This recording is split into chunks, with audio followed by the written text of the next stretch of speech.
अस्सलामुअलैकुम guys, I am here with the very important and moral lessons. तो on the way guys मैं जा रहा था ट्रैक के ऊपर। ये जो किकर है ना, उसके बड़ी नुकीले जो है ना, एक सुई की तरह नोकदार जो कांटे हैं वो ऑन द वे पड़े हैं। अभी मैं आपको शो करता हूँ और अपने मॉरल लेसन को आगे कंटिन्यू करता हूँ, मेरे साथ रहिएगा। तो गाइस ये आप देखें, ऑब्ज़र्व करें और सोचें, ये कांटा पड़ा है और जिसका जो माउथ है नुकीला एक सुई की तरह आसमान की तरफ है।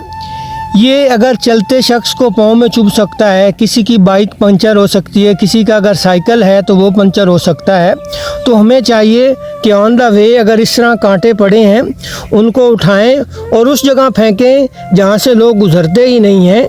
और मैं आपको बताता हूँ, तो गाइस जो इंसान है ना, उसको अशरफुल मखलूक़ात कहा गया है। He is superior from all the creatures.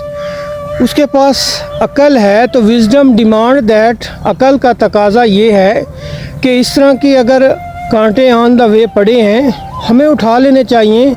Guys हो सकता है, बल्कि हो सकता नहीं, ये पॉसिबल है। I myself witness on daily basis grazer यहाँ भेड़ और बकरियों को लेके आते हैं। तो गाइस इंसान को तकलीफ़ होती है ना, इंसान बता देता है।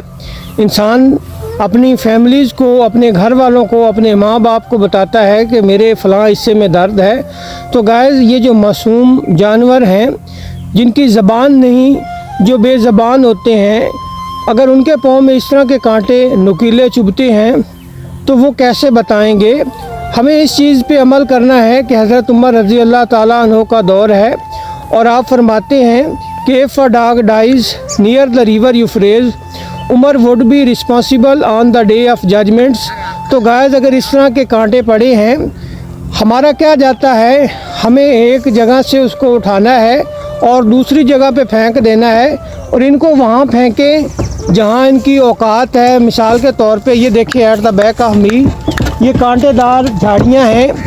अब हमें इस तरह के जो कांटे हैं, इन झाड़ियों के अंदर, इनकी गोद के अंदर हमें ये कांटे फेंक देने होंगे, क्योंकि यहाँ पे किसी ने नहीं आना।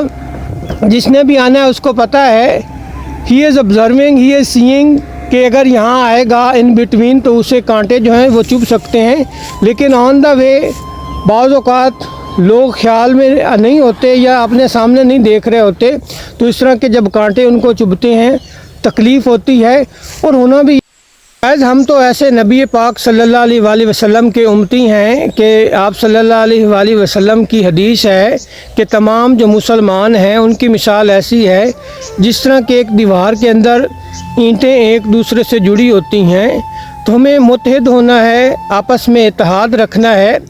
एक दूसरे के लिए जो हम तकलीफ़ें, एक दूसरे के लिए जो हम मुसीबतें खड़ी करते हैं, मसाइल खड़ा करते हैं, बैरियर्स जो हैं एक दूसरे के लिए क्रिएट करते हैं, ऑब्स्टेकल्स, तो ऐसा नहीं करना होगा।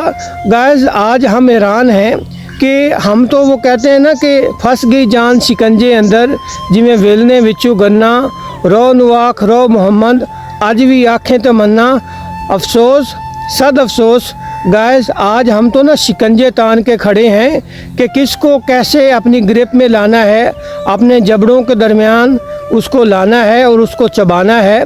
अगर हम ऐसा करते हैं तो गाइस ये बहुत बड़ी बुराइयां हैं। जब हम ऐसे काम करते हैं, बज़ाहिरी तौर पे हम नेक पाक हैं, हम नमाज 5 टाइम्स पढ़ते हैं, हम तिलावतें करते हैं, तस्बीह करते हैं, हम उम्रा करते हैं, हम हज करते हैं, इवन देन हम ज़कात भी देते हैं। लेकिन जब हम अल्लाह के बंदों को तकलीफ़ देते हैं, जब हम अल्लाह के बंदों के रास्ते में रोड़े अटकाते हैं, उनके लिए मुसीबतें खड़ी करते हैं, तो गाइस ये बहुत बड़े गुनाह हैं। आपकी जो नेकियां हैं वो भी बुराइयों में बदल जाएंगी। तो आइए अपनी नीयत साफ़ रखिए, लोगों के लिए आसानियाँ पैदा कीजिए और देखना अल्लाह ताला आपके लिए कितनी आसानियाँ और कितने रास्ते खोल देता है। This is where we need to go. अल्लाह हाफिज़।